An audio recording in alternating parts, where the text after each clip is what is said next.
నమస్తే, నేను Keshav. Welcome to Suman TV. OG mania ప్రపంచం మొత్తాన్ని చుట్టేస్తుంది. పవన్ కళ్యాణ్ ఏపీ డిప్యూటీ సీఎంగా ఎక్కడికి వెళ్ళినా ఓజీ ఓజీ అనే స్లోగన్స్ నిన్న మొన్నటి వరకు వినిపించాయి. ఇక మరికొద్ది రోజుల్లో ఆ స్లోగన్స్ కూడా వినపడేటువంటి అవకాశం ఉండకపోవచ్చు. ఎందుకంటే సినిమా రిలీజ్ చేయడానికి అన్ని రకాల ఏర్పాట్లు కూడా పూర్తయిపోయి ప్రీ రిలీజ్ ఈవెంట్కి సంబంధించి ఒక ప్రత్యేక ప్రణాళికనే అనుసరిస్తుంది సినిమా యూనిట్. హైదరాబాద్లో దీనికి సంబంధించిన హల్చల్ అప్పుడే మొదలైంది. అసలు ఏ విధంగా ఉండబోతుంది ప్రీ రిలీజ్ ఈవెంట్, అలానే జనసేన అభిమానులు, కార్యకర్తలు, పవన్ కళ్యాణ్ అభిమానులు, జనసేన కార్యకర్తలు ఏ విధంగా ఈ ఈవెంట్ని సెలబ్రేట్ చేయబోతున్నారు, ఈ అంశాలను విశ్లేషించేటువంటి ప్రయత్నం చేద్దాం. మనతో పాటు తెలంగాణ జనసేన నాయకులు డాక్టర్ మాధవరెడ్డి గారు ఉన్నారు. మాధవరెడ్డి గారు నమస్తే. ఓజీ ఈ స్లోగన్ పవన్ కళ్యాణ్ గారు కూడా చికాకు పడ్డారు ఒక దశలో, మీరు ఓజీ ఓజీ కాదు అని. సో ఇప్పుడు ఓజీ వచ్చేస్తుంది. ఏంటి హైదరాబాద్లో ఈ మానియా ఒక ఊపుతోంది. ఆల్రెడీ వెన్యూ డిసైడ్ అయిపోయింది. ప్రీ రిలీజ్ ఈవెంట్కి చాలా స్పెషల్ అట్రాక్షన్స్ ఉండబోతున్నాయని అంటున్నారు. ఏంటి మీకున్న సమాచారం? రెండు తెలుగు రాష్ట్రాల్లోనే కాకుండా సార్, భారతదేశమే కాకుండా ప్రపంచం మొత్తం కూడా ఎదురు చూస్తున్నటువంటిది ఓజీ సినిమా కోసం సార్. అది ఓజీ సినిమా వచ్చేసింది సెప్టెంబర్ 25th. సో ఆ రోజు మాకేంటి అంటే దసరా పండుగ, దీపావళి పండుగ కన్నా కూడా పెద్ద పండుగ ఏంటి అంటే OG cinema release sir. So దానికి అన్ని కూడా అభిమానులు, పార్టిసిపెంట్లు అందరూ కూడా దానికి రెడీ చేశాం సార్. థియేటర్ల నుంచి ఏదైతే ప్రీమియర్ షోస్ అన్ని కూడా రెడీగా ఉన్నాయి సార్. ఉన్నాయి అంటే ఫస్ట్ ప్రీ రిలీజ్ ఈవెంట్ గురించి మాట్లాడదాం. హైదరాబాద్లో, ఆంధ్రాలో రెండు చోట్ల కూడా చేస్తున్నారు. ఏపీలో ఇంకా వెన్యూ డిసైడ్ అవ్వాలి, వైజాగ్, విజయవాడ అన్నారు. హైదరాబాద్ అయితే ఫిక్స్ అయిపోయింది. దానికి కూడా స్పెషాలిటీ ఉంది అంటున్నారు. ఏంటి ప్రత్యేకత హైదరాబాద్లో ఈవెంట్ స్పెషాలిటీ? హైదరాబాద్ ఈవెంట్ చాలా ఒక 50,000 మందితో దాదాపు ప్లాన్ చేస్తున్నారు సార్. అది యూసఫ్గూడ్లో ప్లాన్ చేస్తున్నారు. సో దానికి కూడా ముఖ్య గెస్ట్లు, చీఫ్ గెస్ట్లు కూడా ఒకరు ఇద్దరు ఉన్నారు సార్. మేబీ 1 or 2 daysలో ఫైనల్ అవుతుంది. అంటే ఏమన్నా పొలిటికల్ ఇంపార్టెన్స్ కూడా ఉంటుందా? యూసఫ్గూడ్ అనగానే జూబ్లీ హిల్స్కి ఆనుకుని ఉంటుంది. జూబ్లీ హిల్స్ ఉప ఎన్నిక కూడా ఉంది. పొలిటికల్గా కూడా ఏమన్నా ఉందా కనెక్షన్స్ యూసఫ్ కూడా డిసైడ్ చేయడం కనుక? అట్లేం లేదు సార్. కాకపోతే జూబ్లీ హిల్స్లో మాత్రం జనసేన యాక్టివిటీస్ స్టార్ట్ అయినాయి సార్. ఏ అయితే ముఖ్య కార్యకర్తలు, క్యాడర్తోనూ కూడా ఇంటర్నల్ మీటింగ్స్ జరుగుతున్నాయి, అక్కడెక్కడ మీటింగ్స్ జరుగుతున్నాయి. అంతేకాకుండా జూబ్లీ హిల్స్లో ఏం చేయాలి అనేది రాష్ట్ర నాయకత్వం కూడా ఆలోచిస్తుంది సార్. ఆలోచించడమే కాకుండా మన అవసరం ఎవరికి ఉంది, వాళ్ళకి తప్పకుండా మనం సపోర్ట్ చేయాలి. మనం కంటెస్ట్ చేయడమా, లేదా మన అవసరం ఇంకెవరికైనా ఉందా వాళ్ళకి చేయడానికి దిశానిర్దేశం అనేది రాష్ట్ర నాయకత్వం ఆలోచిస్తుంది సార్. ఖచ్చితంగా జూబ్లీ హిల్స్లో జనసేన గట్టి బలం ఉంది సార్. ఎందుకంటే అక్కడ మీరు చూస్తే అంటే ఫిలిం ఇండస్ట్రీ ఎందుకు ఉంది అన్నదానికి ఫిలిం ఇండస్ట్రీ సార్.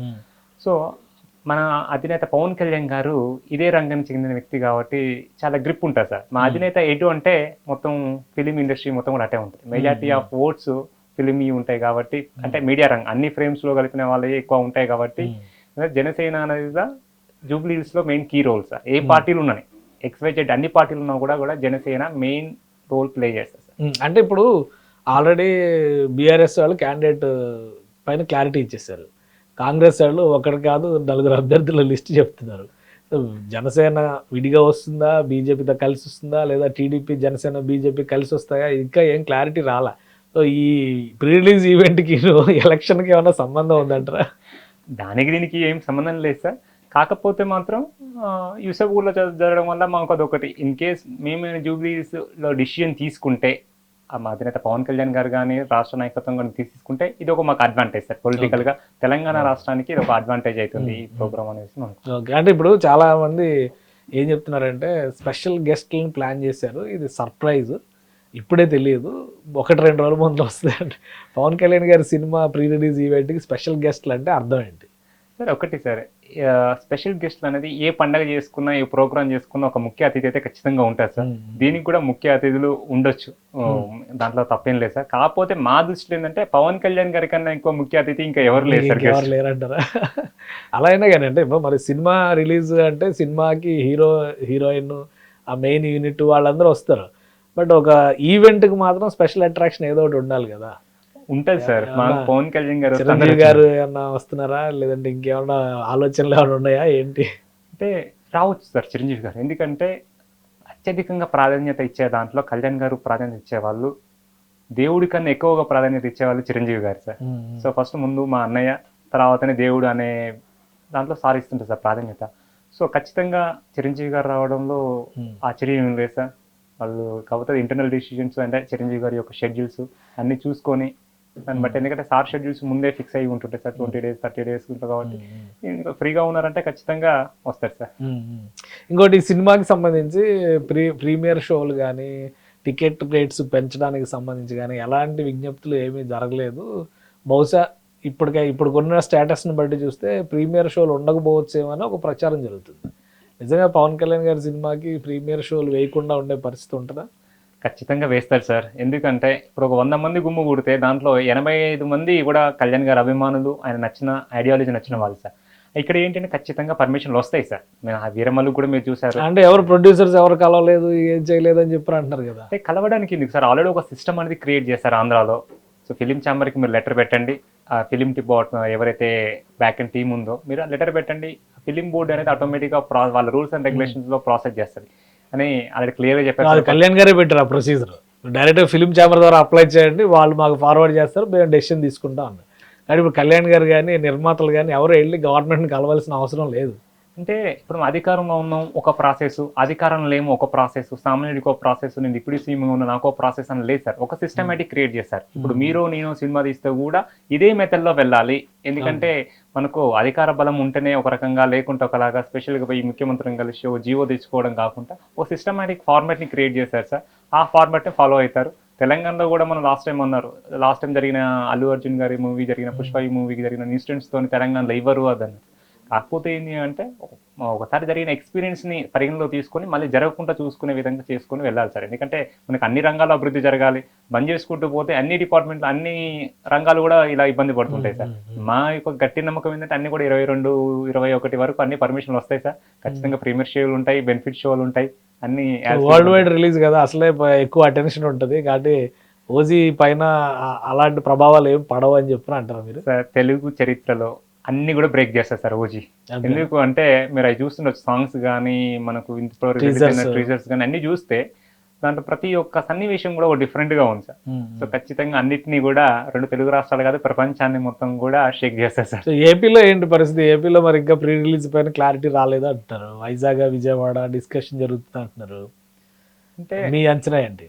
వైజాగ్లో ఉండొచ్చు అని నా పర్సనల్ అనాలిసిస్ సార్. ఎందుకంటే లాస్ట్ టైం వైజాగ్లో జరిగింది, ఈసారి విజయవాడలో. ఎందుకంటే మన విజయవాడలో జరగచ్చు అనేసి.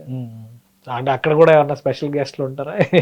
తప్పకుండా ఉంటారు సార్. అంటే ఇందాక మనం అనుకున్నాం సార్, ఒక పండుగ చేసుకుంటే మన ఇంట్లో ఎవరినో ఒక ఇన్వైట్ చేస్తాం సార్. సో అది ఇది కూడా అంతే. ఇట్స్ లైక్ మాకు పండుగ సార్. ప్రతి చోట ఒక ప్రోగ్రామ్ జరిగింది, ఒక గెస్ట్ నేను ఇన్వైట్ ఖచ్చితంగా చేస్తాను సార్. మేబీ అది గవర్నమెంట్ అధికారులు ఉండొచ్చు, లేకపోతే సన్నిహితులు ఉండొచ్చు, బంధువులు ఉండొచ్చు, తెలిసిన వాళ్ళు ఉండొచ్చు, ఎవరైనా. కానీ అంటే లాస్ట్ టైం మరి హరిహర వీరమల్లు మీద కేసులు వేశారు, అధికార దుర్వినియోగానికి పాల్పడ్డారు పవన్ కళ్యాణ్ గారు. సినిమా యూనిట్ని గవర్నమెంట్ వెహికల్స్లో తిప్పారని చెప్పి విమర్శించారు. ఏపీలో కేసు కూడా ఫైల్ అయింది. మాజీ ఐఏఎస్ ఆయన విజయ్ కుమార్ కేసు పెట్టాడు, హైకోర్టులో విచారణ కూడా జరుగుతుంది.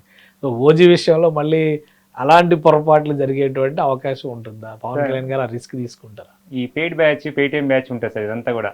సో కొంతమంది ఈ క్రియేటివిటీ చేయిస్తున్నారు తప్ప ఎక్కడ కూడా అలాంటి కేసులు నిలబడవు సార్. ఎందుకంటే దుర్వినియోగం ఎక్కడ చేయలేదు సార్. ఆయన క్లియర్గా చెప్పారు లాస్ట్ టైం కూడా, నా ప్రొఫెషన్ ఇది, నేను ఖచ్చితంగా చేసుకుంటా. ఉదయం 7 నుంచి 9 వరకు 2 గంటల సమయం ఇచ్చి చేశాడు సార్. వాళ్ళలాగా వీళ్ళు స్టార్కి వచ్చేసి ఎక్కడ కూడా పబ్బులు లేవు, బార్ అండ్ రెస్టారెంట్ లేదు, ఇల్లీగల్ యాక్టివిటీస్ లేదు, బెదిరించడం దందాలు లేవు. ఈ లేవు కాబట్టి ఖచ్చితంగా ఆయన సినిమా చేసుకోవాలి సార్. పాపం ఇవన్నీ ఆయనకు తెలియదు సార్. ఇవన్నీ ఉన్నాయి అనుకో, వాళ్ళలాగా సైలెంట్ గా అన్ని ఈ కార్యక్రమాలు చేసుకునేవాళ్ళు. సో మీ అంచనాల ప్రకారం ఓజీ ఏ విధంగా ఉండొచ్చు? పాన్ ఇండియా అన్నారు. ఇది హరిహర వీరమల్లు అయితే ఒక ఇమేజ్ క్రియేట్ చేసింది, బట్ కమర్షియల్ గా అనుకున్న సక్సెస్ రాలేదన్నారు. ఓజీ పాన్ ఇండియా లెవెల్లో ఎలా ఉంటుంది అనుకో? సరే, హరిహర వీరమల్లు ప్రతి భారతీయుడు చూడవలసిన సినిమా సార్. ప్రతి భారతీయుడు. ఎందుకంటే సనాతన ధర్మము, మన నేచర్ని ఎలా కాపాడాలి, మన నేచర్తో ఎలా కనెక్ట్ అయి ఉండాలి, ప్రతి సిచ్యువేషన్లో, ప్రతి సన్నివేశంలో కూడా చాలా మీనింగ్ ఉంది సార్. మీరు ఒకసారి చూస్తే సినిమాలో చార్మినార్ పక్కన అమ్మవారి విగ్రహం పెట్టాడు సార్, చిన్న రాయికి. దాంట్లో చాలా మీనింగ్ ఉంది సార్. మనం ఆలోచించుకుంటే దానికి ఒక మెసేజ్ ఓరియంటెడ్ మూవీ సార్. మనం ఫైనాన్షియల్ కోసం తీసింది కాదు. ఇప్పుడున్న మూవీస్ అన్ని కూడా ఎలా వస్తున్నాయంటే డబ్బుల కోసం 10 కోట్లు పెట్టామా, 100 కోట్లు పెట్టామా, 1000 కోట్లు సంపాదించామా, అది కాదు సార్ సిస్టమ్. మనం సినిమా ద్వారా ఏం మెసేజ్ ఇస్తున్నాం సొసైటీ? ఎందుకంటే ప్రతి ఒక్కరు సార్, ఈ రోజు ఒక షర్ట్, చినిగిపోయిన షర్ట్ అని లెక్క, ఏదైనా ఒక మంచి ఫ్యాషన్ షర్ట్ వస్తే ఆ ఫ్యాషన్ షర్ట్ బయటకి వెళ్తుంది. అదే ఇక్కడ మంచి కంటెంట్ వచ్చింది అనుకో, కంటెంట్ కూడా బయటికి పోతుంది సార్. కానీ ఓజీ మరి అంత గ్యాంగ్స్టర్ స్టోరీ అంటారు కదా, మరి దీనిలో ఏం మెసేజ్ ఇవ్వబోతున్నారు? ఏం ఉంటుంది మెసేజ్ అనేది సస్పెన్స్ సార్. ఎందుకంటే అభిమానులు అందరూ కూడా మనం థియేటర్ చూడాలి సార్.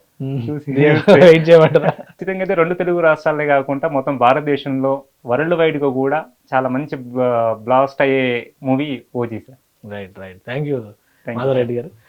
ఇది ఓజీ సినిమాకి సంబంధించి పవన్ కళ్యాణ్ గారు చేసినటువంటి కసరత్తు కానీ, ఆ సినిమా యూనిట్ పడ్డ కష్టాలు కానీ, దానికి తగ్గ ఫలితం వచ్చేటువంటి సమయం అతి తొందరలోనే ఉందంటున్నారు. ఇక సినిమా పైన చాలా ఎస్టిమేషన్స్, ఎక్స్పెక్టేషన్స్ ఉన్నాయి. ఎందుకంటే టీజర్స్, పాటలు ప్రతిదీ కూడా మంచి ఫీడ్బ్యాక్ సంపాదించినాయి. ఇక స్పెషల్ గెస్ట్ల విషయంలో కూడా ఒక క్లారిటీ ఉంది. ప్రీమియర్ షోస్ ఖచ్చితంగా పడతాయని చెప్పని మాధవరెడ్డి గారు చెప్తున్నారు. ఇది స్పెషల్ డిస్కషన్. Keep watching.